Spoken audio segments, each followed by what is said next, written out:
Hi hi. எனக்கு வந்த question வந்து இந்த பேட்டர்ன் தான். ஃபஸ்ட்டு ஏபிசிடி இந்த மாரி வந்து குடுத்துருப்பாங்க. இந்த தடவ பார்த்தா நான் யோசிக்கவே இல்ல.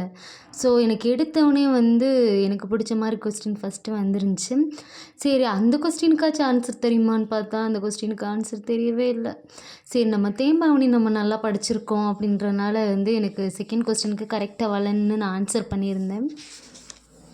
நெக்ஸ்ட்டு பார்த்தீங்கன்னா, இந்த 7த் கொஸ்டின்ல பூங்குழலி யாழ் மீட்டினாள். இந்த கொஸ்டின்லாம் நான் நெறையா தடவ நான் வந்து இந்த ரீசென்ட்டான டைம்ஸில எனக்கு கேட்ட கொஸ்டின்ஸ் இதெல்லாம். சரி பூங்குழலி யாழ் மீட்டினாள்னா அவங்களா தானே செய்றாங்க. ஸோ, அதனால செய்வினை தொடர் தான் நான் போட்டிருந்தேன். கரெக்ட்டா தான் இருந்துச்சு. என்னன்னு தெரியல எல்லா கொஸ்டின்ஸ்க்குமே ஆன்சர் வந்து ரொம்ப தெரிஞ்ச மாரியே இருந்துச்சு. இப்ப இடையில படிச்ச மாரியும் இருந்துச்சு. ஆனா, நான் வந்து முடிஞ்ச அளவுக்கு நான் படிச்சதோட கேட்டதெல்லாம் வந்து வேற வேற கொஸ்டின்ஸ் தான். நான் படிச்ச கொஸ்டினோட கேட்ட கொஸ்டின்ஸ் வந்து ஒரு ஃபியூ கொஸ்டின்ஸ் தான் இருந்துச்சு. இருந்தாலும் எனக்கு வந்து அந்த கொஸ்டின்ஸ்க்குலாம் ஆன்சர் வந்து அவ்வளோ கரெக்ட்டா இருந்துச்சு. அது ஏன்னு எதனால அப்படின்றதும் எனக்கும் தெரியல. நெக்ஸ்ட்டு பார்த்தீங்கன்னா, 9த் கொஸ்டின்ல வந்து திருக்குறள் மூலத்தை நேரடியாக படிக்க விரும்பிய தமிழ் பயிலத் தொடங்கினேன் என்று கூறியவர் யார்? எனக்கு வந்து இந்த ஜியோ போப்னோனே அவர் தானே மொழிபெயர்த்தாரு. ஸோ, அத தான் போடுவோம் அப்படின்னு நான் நெனச்சேன். இல்ல காந்தியடிகள் ஏன் இருக்கக்கூடாது அப்படின்னு ஒரு இது தோணுச்சு. ஸோ, கரெக்ட்டா காந்தியடிகள தான் நான் வந்து டிக் பண்ணேன். நெக்ஸ்ட்டு இந்த 12த்ல வந்து எனக்கு ஒரு கன்ஃப்யூசன் ஆயிருச்சு. என்னன்னு பார்த்தீங்கன்னா, இது "வாழ்வினில் செம்மையை செய்பவள் நீயே" எனும் தமிழ்த்தாய் வாழ்த்து பாடலை பாடியவர். எனக்கு வடிவேல் சார் சொன்ன மாரி, பாரதியாரா இல்ல பாரதிதாசனா அப்படின்ற மாரி எனக்கு டவுட் ஆயிருச்சு.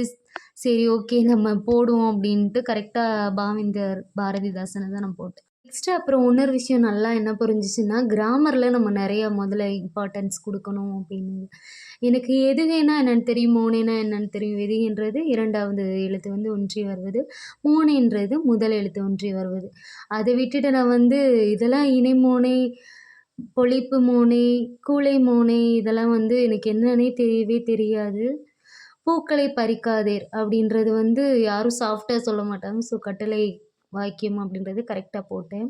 அடுத்து என்னன்னு தெரியல, கரகாட்டத்த பத்தி ஏதோ ஒரு கொஸ்டின்ல ஏதோ ஒரு சேனல்ல நான் அதாவது கேட்டிருக்கேன். ஸோ, அப்பதான் வந்து எனக்கு கரகாட்டம்ன்றது வந்து தெருவுல டான்ஸ் ஆடினாலுமே வந்து, உடனே அது சக்தி கரகமா இருக்கும் அப்படின்னு நான் நெனச்சேன். இல்ல நம்மள கன்ஃப்யூஸ் படுத்துறதுக்காக தான் அவங்க கரகம் அப்படின்ற வார்த்தையே போட்டிருக்காங்க. உடுக்கையாட்டம்லாம் எங்க இருக்கு? ஸோ, வந்து கண்டிப்பா குடகுத்தா தான் இருக்கும். அப்படின்றனால நான் ஏவ தான் நான் சூஸ் பண்ணேன். நெக்ஸ்ட்டு பார்த்தீங்களா, 19வது கொஸ்டின் கொஞ்சம் ஃபன்னியாவே இருந்துச்சு. "வெட்டவெளி கடவுளாக வழிபடுபவர் யாரு?" அப்படின்னு கேட்டிருந்தாங்க. எனக்கு வந்து இதுலலாம் ஆப்ஷன்ஸ்லாம் பார்க்கும்போது வந்து பாம்பாட்டி சித்தருக்கும், குதும்பை சித்தர், அழுகுனி சித்தர் இவங்களுக்கெல்லாம் என்னடா சம்மந்தம் இருக்கு? அப்படின்ற மாரி. வெட்டவெளி அப்படின்னும்போதே நம்மளுக்கு முதல்ல தோணியிருக்கணும்.